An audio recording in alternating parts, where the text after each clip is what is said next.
તમે સાંભળી રહ્યા છો રેડિયો LJ 90.8 FM. હું છું નિમિત અને અત્યારે આપણી સાથે છે ડેન્ટલ હેલ્થ પર વાત કરવા માટે ડૉક્ટર બ્રિજેશ પટેલ, જે president of Gujarat state dental council અને ડેન્ટલ ઇમ્પ્લાન્ટોલોજીસ્ટ છે, અને એની સાથે સાથે કોસ્મેટિક ડેન્ટિસ્ટ પણ છે. Brijesh sir, welcome to radio LJ. Thank you very much નિમિતભાઈ.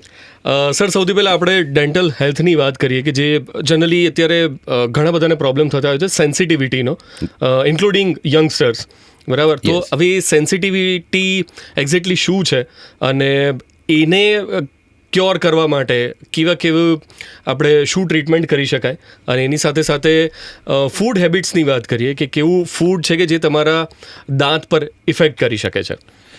નિમિતભાઈ, જેમ તમે વાત કરી ડેન્ટલ સેન્સિટિવિટીની, તો ડેન્ટલ સેન્સિટિવિટી થવાનું કારણ આપણને ખ્યાલ હોવો જોઈએ કે દાંતનું જે સ્ટ્રક્ચર છે આપણું એ 3 લેયરમાં હોય, જેનું બહારનું લેયર જે હોય ઇનેમલ કહેવાય, પછીનું લેયર ડેન્ટિન હોય અને અંદર નર્વ્સના ભાગ હોય. તો ઘણીવાર એવું થાય કે જ્યારે જેનેટિકલી દાંતનું કન્સ્ટ્રક્શન થતું હોય ત્યારે દાંત થોડાક સોફ્ટ જ બનેલા હોય, તો ડેન્ટિનલ પાર્ટના જે ટ્યુબ્યુલ્સ હોય એ થોડા વધારે એક્સપોઝ હોય, તો એ લોકોની અંદર ઘસારો દાંતને ના લાગ્યો હોય છતાં બી ઓવર સેન્સિટિવ થતા હોય. અને મેજોરિટી રીઝન એ હોય કે ખોટી બ્રશિંગ ટેકનિક કે કેટલીક હેબિટના હિસાબે દાંતનું ઇનેમલનું લેયર સારું એવું ઘસાઈ જાય, એટલે એ લોકોને એક્વાયર્ડ સેન્સિટિવિટી થતી હોય. તો આપણને એનું કારણ ખ્યાલ હોવો જોઈએ, અને એનું લેયર જે છે એ ડેન્ટિન છે કે જે એક્સપોઝ થાય ત્યારે તમે કંઈ ઠંડુ કે ખટાશવાળું કે એકદમ ગરમ કંઈ બી ખાઓ તો તમને સિવિયર સેન્સિટિવિટી થતી હોય. તો એનું મેઇન કારણ આટલા કારણોમાંથી હોય કે એક કન્જનાઇટલ હોઈ શકે અને એક એક્વાયર્ડ પણ હોઈ શકે એની અંદર. ઓકે, તો એમાં એવી રીતનું છે કે ઘણી બધી એવું હોય છે કે આ ટૂથપેસ્ટથી તમે બ્રશ કરો તો આ સેન્સિટિવિટીનો જે પ્રોબ્લેમ છે એ ક્યોર થઈ જશે. હા, હવે ટૂથપેસ્ટનો એક મિથ ઘણા ટાઈમથી લોકોમાં છે એની અંદર.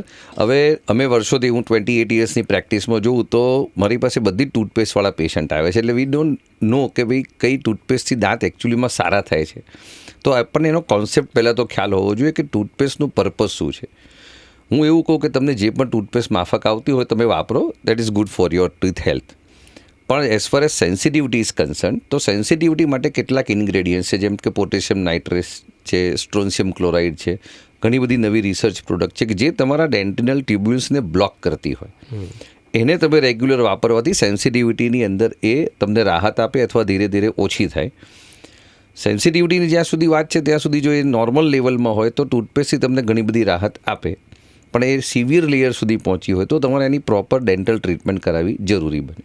એટલે ટૂથપેસ્ટથી જ તમારા દાંત સારો થાય એવો કોઈ કોન્સેપ્ટ નથી, પણ સેન્સિટિવિટી માટે there is a special toothpaste R available અને તમે વાપરી શકો એની.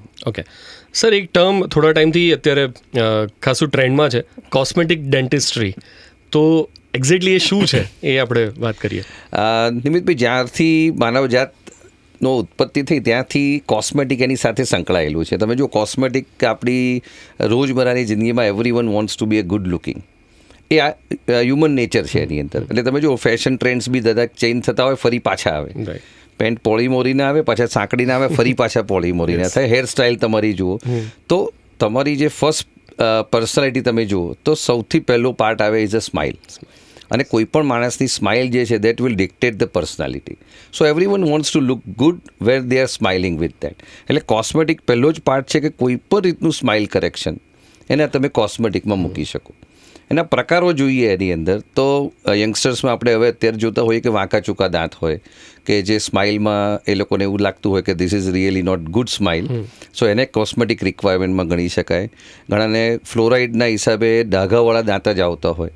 કેટલાક એરિયાઝ છે ગુજરાતની અંદર કે ઘણા બધા જગ્યાએ જ્યાં ફ્લોરાઇડનું કન્ટેન્ટ વધારે હોય તો એ સ્પેસિફિક સ્ટેન સાથેના દાંત આવે, એનું બી તમારે કરેક્શન કરવાનું આવે. ઘણા એક્વાયર્ડ સ્ટેન હોય એને બી તમારે કરેક્ટ કરવા છે. અને અત્યારનો જે ટ્રેન્ડ ચાલે છે હોલિવૂડ સ્માઇલનો, કે સારું જ હોય છતાં બી વધારે સારું કરવું છે, તો એના માટે વિનિયર્સ છે, થિનિયર્સ છે, લેમિનેટ્સ છે, ઘણા બધા પ્રકારના કોસ્મેટિકના વર્ઝન છે. અને કોસ્મેટિક એવું કહેવાય કે અલ્ટિમેટલી સબ્જેક્ટિવ ઇસ્યુ છે, એનો કોઈ થંબ રૂલ નથી. તમને તમારા વાંકા ચૂકા દાંત ગમે છે તો ગમે છે, એનો કોઈ કન્સર્ન નથી કે સીધા જ હોવા જોઈએ, પણ અત્યારે ટ્રેન્ડ એવો છે કે તમારે એનું સ્માઇલ લાઇન જે છે એ પ્લેઝન્ટ હોવી જોઈએ. મારો મેઇન કન્સર્ન એ છે કે કોસ્મેટિકનો મેઇન પર્પઝ અલ્ટિમેટલી દાંતની હેલ્થ સાથે સંકળાયેલો હોવો જ જોઈએ, કારણ કે અલ્ટિમેટલી કોસ્મેટિક એક લેવલ સુધી તમને ઇફેક્ટ કરશે યંગ એજની અંદર, પણ અલ્ટિમેટલી તમારા દાંતની જે સારવાર કહીએ કે દાંતની સંભાળ કહીએ, એ દાંત તમારા પોતાના તમારી પાસે રહે, એની ડેન્ટલ હેલ્થ સારી રહે, એ અલ્ટિમેટ ગોલ હોય. એટલે જ્યાં સુધી ક્રુકેટ ટૂથ કે માલ ઓક્લુડેડ ટૂથ કહીએ કે વાંકા ચૂકા દાંત હોય તો ઘણા બધા લોકો ખાલી એને સીધા કરાવવા માટે જ કોસ્મેટિક કરાવતા હોય. પણ ઘણા બધા એવા કેસીસ હોય કે જે સીધા કરાવવાથી પેઢાની હેલ્થમાં ઘણો બધો ફાયદો થતો હોય કે જે એને ફંક્શનલ રિક્વાયરમેન્ટ કહેવાય. એટલે અમારી પાસે ઘણીવાર પેશન્ટ આવે એ ખાલી વાંકા ચૂકા દાંત માટે જ આવ્યા હોય.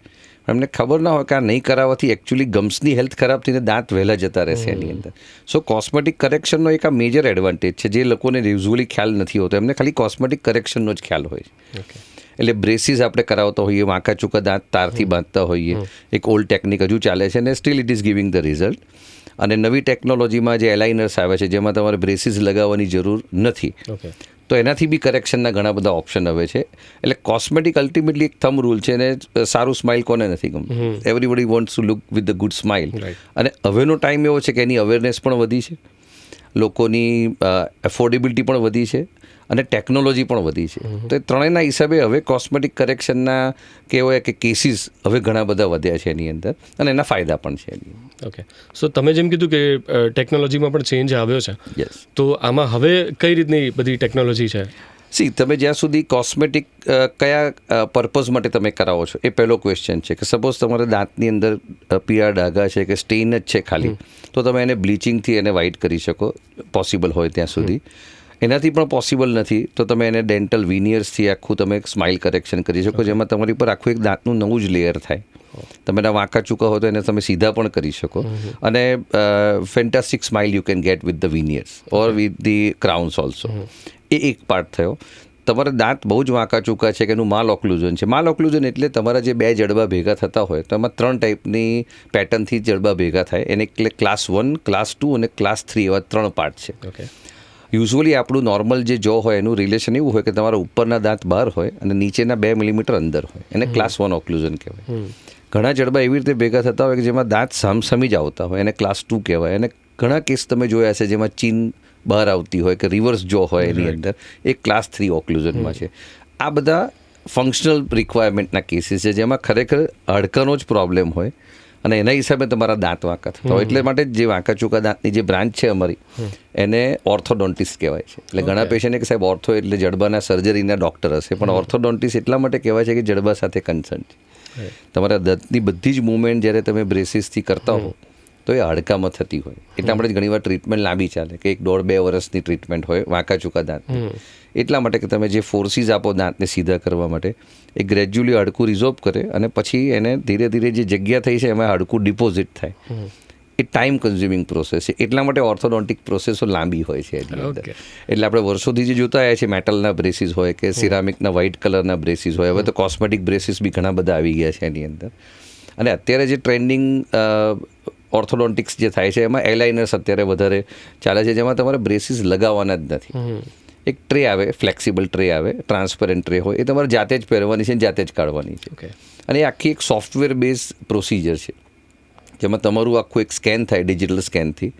એ સ્કેન પ્રમાણેથી તમારી જે પ્રોડક્શન જે છે ટ્રેસનું એ આમ કહેવાય કે એઆઈ બેઝ કહી શકીએ આપણે કે એ પ્રોજેક્ટ કરે કે તમારા દાંત કેટલા ટાઈમે કેટલા અંદર જશે અને એ પ્રમાણેની સ્ટેજ બાય સ્ટેજ એ લોકો ટ્રે બનાવીને પહેલેથી તમને આપી રાખે. એટલે સપોઝ વાંકા ચૂકા દાંતનું એક સ્ટેજ છે મારી પાસે, તો એ 10 દિવસ પછી દાંત કેટલો અંદર જશે એના પછીની ટ્રે પહેલેથી તૈયાર હોય તમારી પાસે. એટલે તમારે એ 10 દિવસે ટ્રે ચેન્જ કરતા જવાનું અને ગ્રેજ્યુઅલી તમારા દાંત અલ્ટિમેટલી એક સીધી લાઇનમાં તમારી પાસે આવે, જેમાં તમારે કોઈ બ્રેસીસ દાંત પર લગાવવાના નથી આવતા એની અંદર. એટલે અત્યારે સૌથી વધારે ટેકનોલોજીકલ એડવાન્સમેન્ટ ગણીએ કોસ્મેટિકમાં તો એ છે. અને વ્હાઇટનિંગ અને સ્ટ્રેટનિંગ માટે veneers are in the heavy demand right now we can say. Okay, so એક તમને એકદમ લેમેન ક્વેશ્ચન હું તમને પૂછું પ્લીઝ કે દાંતને સારા રાખવા માટે, દાંતને સ્ટ્રોંગ રાખવા માટે એક નોર્મલ માણસ છે એણે શું કરવું જોઈએ? કે તમે એમ કહો કે ઘરગથ્થુ ઉપાય છે કે તમારે રોજ આટલું કરવું જોઈએ, તો એ શું છે? બેઝિકલી આપણો પ્રોબ્લેમ એ છે કે ડેન્ટિસ્ટ્રી પહેલેથી, હવે તો થોડો ટ્રેન્ડ ચેન્જ થયો છે, પણ dentistry always as a last priority for the body. તમને કોઈ ઓર્ગનમાં ડિસીઝ હોય તો પ્રાયોરિટીમાં દાંત છેલ્લે આવે. હાર્ટ હોય તો આપણે પહેલાં દોડીએ, કે આંખો હોય તો પહેલાં દોડીએ, કે લંગ્સ છે તો પહેલાં દોડીએ. દાંતમાં એમ થાય કે ચાલશે એની અંદર. એટલે એ જે અવેરનેસ લેકિંગ જે હતું એના હિસાબે એક તો દાંતના પ્રોબ્લેમો વધતા, આ પહેલો પ્રોબ્લેમ હતો. બીજું કે ટેકનોલોજી બી નહોતી એની અંદર. એટલે અવેરનેસ, ટેકનોલોજી અને એફોર્ડેબિલિટી આ ત્રણેયનો પ્રોબ્લેમ હતો. હવે છેલ્લા 15-20 વર્ષમાં એવું કહેવાય કે ત્રણેય વસ્તુ ઇમ્પ્રૂવ થઈ છે. અવેરનેસ પણ વધી છે, એફોર્ડેબિલિટી પણ વધી છે અને ટેકનોલોજી પણ વધી છે. અને હવે લોકોને ખ્યાલ આવ્યો છે કે તમારા બોડીનું જે એન્ટ્રન્સ છે ને એ માઉથ છે, અને એન્ટ્રન્સમાં જ જો પ્રોબ્લેમ હોય તો આખા બોડીમાં પ્રોબ્લેમ હોય. એટલે હવે એની અવેરનેસ વધવાની સાથે એની સારવાર કઈ રીતે કરવી, સંભાળ કઈ રીતે કરવી, એના વિશે બી લોકો જાગૃત થયા છે. As far as diet is concern, કે આપણે રોજ દાંતથી જ જમીએ છીએ, એક એવું ઓર્ગન છે જે રોજ વપરાય છે, જે દાંત છે, જેનું આપણે મિનિમમ એની ઉપર આપણે કોન્સન્ટ્રેટ કરીએ છીએ એની અંદર. એટલે તમારી ફૂડ હેબિટ્સ અને ક્લિનિંગ હેબિટ્સ જે તમે રૂટીનમાં કેર કરી શકો, બહુ સિમ્પલ પાર્ટ છે કે તમે રોજ આપણે ઉઠીને બ્રશ કરતા હોઈએ કે ટેક કેર કરતા હોઈએ, તો ઇમ્પોર્ટન્ટ પાર્ટ છે નાઇટ બ્રશિંગનો. એટલા માટે કે તમે જ્યારે રાત્રે ફૂડ કન્ઝ્યુમ કરીને સૂઈ જાઓ, તમે બ્રશ કે ક્લિનિંગ નથી કરતા એની અંદર, તો ફૂડના જે પાર્ટિકલ્સ છે એ લગભગ 6 થી 8 કલાક કન્સ્ટિન્ટલી તમારા માઉથની અંદર હોય, અને નોર્મલ ફ્લોરા જે બેક્ટેરિયા છે એ ફર્મેન્ટેશન ચાલુ કરે એનું, અને એ જ તમારા દાંતને ડેમેજ કરતા હોય. એટલે ઇમ્પોર્ટન્ટ પાર્ટ છે કે તમે ફૂડ પાર્ટિકલ્સને રાત્રે જ ક્લિયર કરી નાખો એની અંદર, તો ઘણા બધા ડેન્ટલ પ્રોબ્લેમથી તમારે બચી શકાય. પ્રોબ્લેમ એ છે કે આપણે એનાથી હેબિચ્યુઅલ નથી, કાં તો આપણને એનો કંટાળો આવે છે કે આપણે આળસમાં એની અવેરનેસ કે ઇમ્પોર્ટન્સ નથી આપતા. એટલે મારી એડવાઇસ એક રહેશે કે everyone should start doing at least 1 minute night brushing daily. અને કોઈ એમ કે મારી પાસે ટાઈમ નથી, તો ટાઈમ આપણી પાસે બધો જ હોય છે એની અંદર. આપણું ખાલી ઓરિએન્ટેશન નથી હોતું, કારણ કે આપણે સ્ક્રીન ટાઈમ હેવી આપીએ છીએ. સિરિયલ જોતા હોય તો અડધો કલાક અને વેબ સિરીઝમાં કલાક આરામથી નીકળી જતો હોય. તો 1 થી 2 મિનિટ આપણી ઓરલ હેલ્થ માટે ઇઝ વેરી વેરી ઇમ્પોર્ટન્ટ. અને prevention is better than cure is very well known we know. એટલે જેટલું તમારી સારવાર હશે તો દાંતની પ્રોબ્લેમ બી ઓછા થશે, એની ટ્રીટમેન્ટો પણ ઓછી આવશે એની અંદર. એટલે અત્યારની ફાસ્ટ લાઈફમાં યંગસ્ટર હોય કે સ્કૂલ ગોઈંગ ઓર કોલેજ ગોઈંગ સ્ટુડન્ટ્સ હોય, જંક ફૂડ ઇઝ વી નો કે જંક ફૂડ કેટલું હેવીલી પ્રિવેલ થાય છે એની અંદર, પણ એની સાથે એ લોકોને સારવારનો કે એની સંભાળ રાખવાનો કોઈ જ કોન્સેપ્ટ યુઝ્યુઅલી અમે નથી જોયો એની અંદર. એટલે ખાસ યંગસ્ટર્સ માટે કે એ લોકોને બહુ લાંબા ટાઈમ સુધી દાંતનો સેટ સાચવી રાખવો હોય તો એટલીસ્ટ નાઇટ બ્રશિંગ, એની સાથે જો થઈ શકે તો વોટર ફ્લોસ અને નોર્મલ ફ્લોસિંગ. નોર્મલ ફ્લોસિંગ ઘણી વખત ટીડીએસ લાગતું હોય તો નોર્મલ હવે વોટર ફ્લોસ બધા રેગ્યુલર યુઝ કરે છે.